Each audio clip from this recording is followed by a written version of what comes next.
Triste na Turquia, Jorge Jesus cogita voltar ao Brasil e não vão faltar clubes interessados. No vídeo de hoje do canal do Nicola falo sobre esse assunto e conto também o que há de verdade na notícia que surgiu na Espanha de que Barcelona e Hendrick estão em negociação. Falo também sobre o São Paulo, que depois de 3 temporadas trágicas do ponto de vista financeiro, deve fechar em 2022 no azul.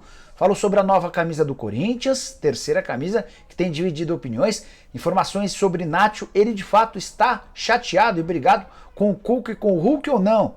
Te conto ainda por que o Bidu não ficou no jogo contra o Vasco da Gama, as últimas do mercado, bastidores e muito mais. Tudo isso a partir de agora e sem perder tempo. Só queria lembrar que todo esse conteúdo tem um oferecimento de Betano, casa de apostas esportivas, que é a patrocinadora master do Fluminense e do Atlético Mineiro. Na Betano você pode ganhar um bônus de até R$500 para participar das promoções do cassino.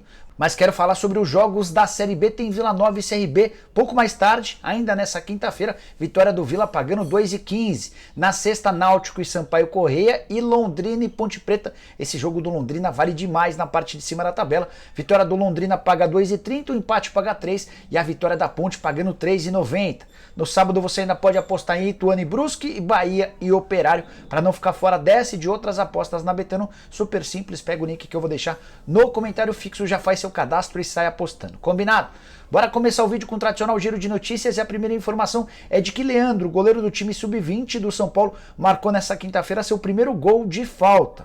Por que essa notícia é importante? Porque o Leandro é goleiro do São Paulo e o tricolor tem uma baita história envolvendo o goleiro artilheiro Rogério Ceni com 131 gols. O Leandro já havia batido algumas vezes, mas nunca havia marcado.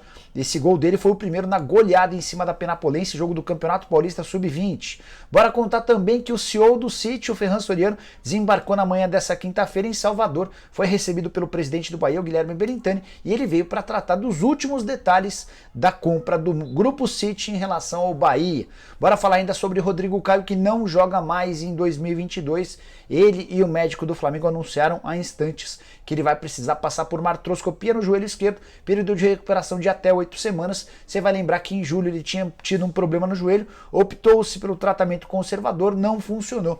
E o Rodrigo, espero que ele tenha melhoras e possa voltar com tudo em 2023. Para fechar o giro de notícias, Santos anunciou há poucas horas a renovação do contrato do Camacho, algo que poucos santistas puderam entender. O contrato terminaria em 2022, volante super criticado e teve seu vínculo estendido até 23. Quero contar ainda que o Ronaldo Fenômeno prometeu um time, abre aspas, competitivo no ano que vem, fecha aspas, entre todos aqueles que foram comprados por executivos, por empresários, por grupos de investimento. Cruzeiro é aquele que menos promete em relação a contratações, grandes nomes, mas dentro de campo a coisa foi extremamente eficiente na temporada de 22. E a última saideira do giro de notícias, contar que Mário Celso Petralho, presidente do Atlético, teve alta depois de passar uma semana internado em São Paulo.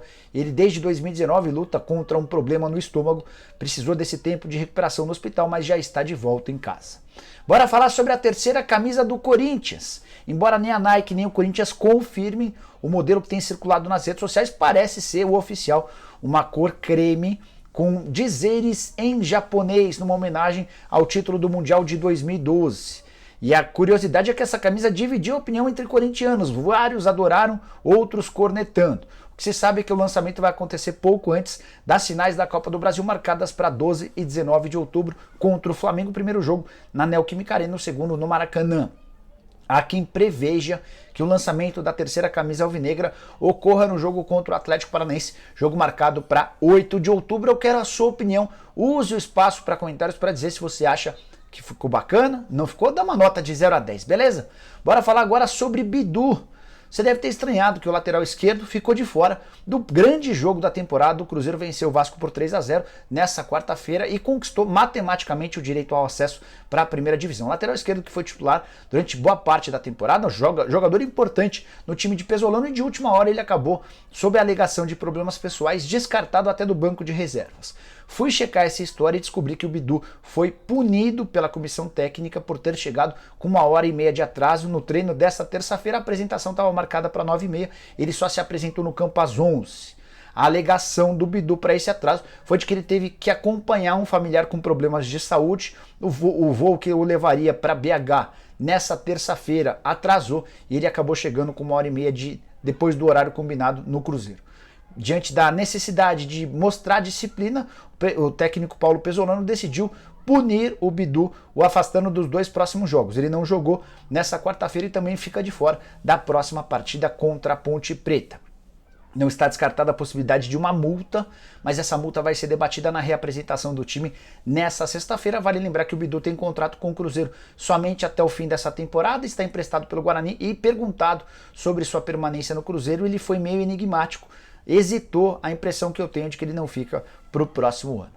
Bora mudar de assunto e falar a respeito de Nátio Fernandes. Na noite dessa quarta-feira, lá na Argentina, especulou-se que o Nátio tem um problema grave com o Cuca e com o Hulk. Esse problema teria nascido de uma reunião que o Cuca organizou. Na oportunidade, o Nátio criticou um esquema tático, o Cuca não gostou, o Hulk também não. O Hulk no jogo seguinte teria feito um gol, teria ido abraçar o técnico e a partir daí a coisa tinha esquentado. Nátio, que esteve nessa quarta-feira na Argentina para participar de um amistoso, num jogo de despedida do Leonardo Ponzio, que é seu amigo, ele se apresentou nessa quinta pela manhã e pediu para dar uma entrevista coletiva. E ele começa a coletiva com os seguintes dizeres, abre aspas: "Isso é algo totalmente falso que saiu na imprensa argentina. Como vou ter problema com o técnico se fui capitão no último jogo? Me permitiram viajar à Argentina para a despedida de um amigo." E ele se referindo ao Cuca, que o liberou para ir jogar lá na Argentina. Sou completamente agradecido a ele e aos jogadores. Inclusive almocei recentemente na casa do Hulk. Tenho muito boa relação com o Hulk. E ele costuma receber bem os jogadores estrangeiros. Então, diante de tudo isso, resolvi dar essa entrevista para esclarecer, disse o Hulk, ou melhor, disse o Nátio, colocando um ponto final às especulações em relação a uma possível treta com o treinador e com o atacante do Atlético. Ele também foi perguntado sobre a possibilidade de não permanecer. Muito em breve o contrato do Nátio com o Atlético se encerra em 31 de dezembro de 2023. E o Nátio disse que está feliz, embora entenda o momento delicado do time, quer a recuperação do time, mas está adaptado à cidade de Belo Horizonte. Descartou a possibilidade de voltar à Argentina, disse que desde o primeiro dia que ele pisou no Atlético, sempre falam que ele vai voltar para a Argentina. Nesse momento o foco está no Galo e ele espera por uma conversa para a prorrogação do contrato na virada do ano. E você, gostaria que o Nátio fosse contratado pelo seu time do coração? Vale lembrar que ele foi comprado pelo Galo por 30 milhões de reais e ganha cerca de 1 milhão de reais por mês. Hora de falar sobre a grande bomba da quinta-feira. Jorge Jesus, de acordo com o jornal Record de Portugal, está infeliz na Turquia. Ele comanda o Fenerbahçe faz pouco tempo, chegou só a 14 partidas, mas está desgostoso com tudo que tem vivido lá e gostaria de trabalhar no Brasil. Quero dar algumas informações exclusivas a partir dessa notícia que surgiu em Portugal. Fui checar com um empresário brasileiro que o representou em várias das negociações envolvendo times daqui. E essa pessoa admitiu que, de fato, Jorge Jesus está triste na Turquia e que a vinda ao Brasil em 2023 seria algo positivo para ele. Essa pessoa também me comentou que a multa rescisória do Jorge Jesus para quebra, para a saída do Fenerbahçe hoje é de algo na casa dos 4 milhões de euros ou 20 milhões de reais. Então você já sabe que para contratá-lo vai haver a necessidade desse pagamento. Perguntei se o Atlético seria o favorito. O Galo, afinal de contas, não se sabe se o Cuca fica, se não fica. O Atlético é um velho sonho, ou melhor, o Jorge Jesus é um velho sonho do Atlético. Houve uma tentativa antes dele fechar com o Flamengo, na virada do ano uma segunda tentativa e o Galo até hoje nunca conseguiu contratar o Jorge Jesus. Essa pessoa disse que seria um movimento natural do retorno do Jorge Jesus ao Brasil para trabalhar no Galo, mas ele não deve ser o único alvo. O JJ também poderia estar cotado no Corinthians se o Vitor Pereira não ficar e também no Vasco da Gama, que é adquirido pela 777, vai fazer um grande projeto para a próxima temporada. Isso sem falar em outras alternativas, como o Botafogo, caso mude de técnico, do Bahia, que agora tem o apoio do Grupo City. Então o mercado parece bem favorável para técnicos que fizeram um bom trabalho como o JJ. Só para arrematar sobre essa situação, vale lembrar que o Jorge Jesus nos 14 jogos à frente do Fenerbahçe coleciona 8 vitórias, 4 empates e 2 derrotas. O time dele acabou não conseguindo a classificação para a Liga dos Campeões, mas está disputando a Liga Europa, o segundo torneio mais importante por lá. No Campeonato Nacional, o time é o 6º colocado, mas com um jogo a menos do que seus concorrentes. Se ele vencer esse jogo a menos, ele se iguala ao líder da competição. Bora falar agora sobre o São Paulo, que planeja, promete, imagina fechar a temporada de 2022 no azul, algo que não acontece há 3 temporadas e nos últimos 3 anos não é que não fechou no azul, São Paulo fechou no vermelhaço. Os prejuízos somados totalizaram quase 400 milhões de reais de déficit. Foram 156 milhões de prejuízo em 2019, 129 milhões de prejuízo em 2020 e mais 106 milhões de prejuízo na temporada passada. A última vez que o São Paulo conseguiu fechar no azul foi em 2018, na oportunidade de um superávit de apenas 7 milhões e 200 mil. Por que o São Paulo tem convicção de que vai poder fechar o ano no azul nessa temporada? Primeiro, por causa das vendas. Antony, Casemiro, Volpi, Marquinhos, Gabriel Sara ajudaram a levantar bastante dinheiro. Depois, porque o São Paulo conseguiu cumprir uma série de metas esportivas. Foi a final do Campeonato Paulista, a final da Sul-Americana, chegou longe na Copa do Brasil, só o Campeonato Brasileiro que ainda segue distante. O Tricolor também conseguiu bater metas com marketing, com o Morumbi, entre outras arrecadações. Então, pela primeira vez em bastante tempo, o São Paulo deve fechar o ano no azul. Nessa quarta-feira houve uma reunião do Conselho Deliberativo e o relatório financeiro apresentado aos conselheiros apontou que o São Paulo até o mês de agosto tinha um superávit de 79 milhões de reais, números bem positivos para um tricolor que vinha muito mal. O único problema, em meio a tantas boas notícias, é que a dívida de 700 milhões de reais teve pequena redução até agora. Quero falar sobre o Barcelona e essa história que foi divulgada pelo jornal Sport da Espanha.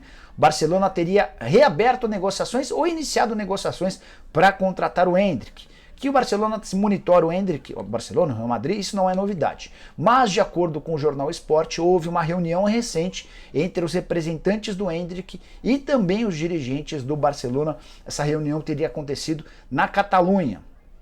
O que eu fiz? Fui dar uma checada nessa história. De fato, ocorreu uma reunião. O problema é que essa reunião não foi recente. Ela aconteceu no mês de fevereiro, pouco depois da Copa São Paulo de Juniores, quando o Endrick teve férias. Você lembra da especulação, da possibilidade dele jogar no Mundial? O Palmeiras preferiu dar férias e o Endrick foi curtir uma viagem de férias, esteve inclusive na Disney de Paris antes, passou pela Espanha e conversou com representantes do Barcelona e do Real Madrid. Desde então não houve mais nenhuma reunião com dirigentes do Barcelona.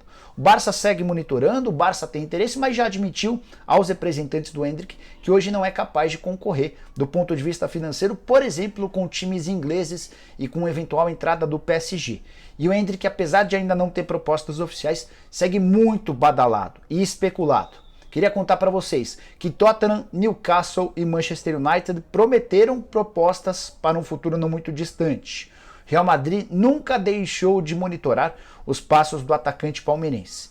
E estou para te dizer que hoje o PSG me parece o favorito a contratar o centroavante de só 16 anos de idade, que deve fazer sua estreia pelo time principal muito em breve. Prometo ficar de olho nessa história e contar para vocês assim que pintar qualquer novidade. Combinado? Curtiu o vídeo, deixa like, se inscreve no canal. Não vai perder o programa do Nicola que começa às 7 da noite. Abraço, tchau!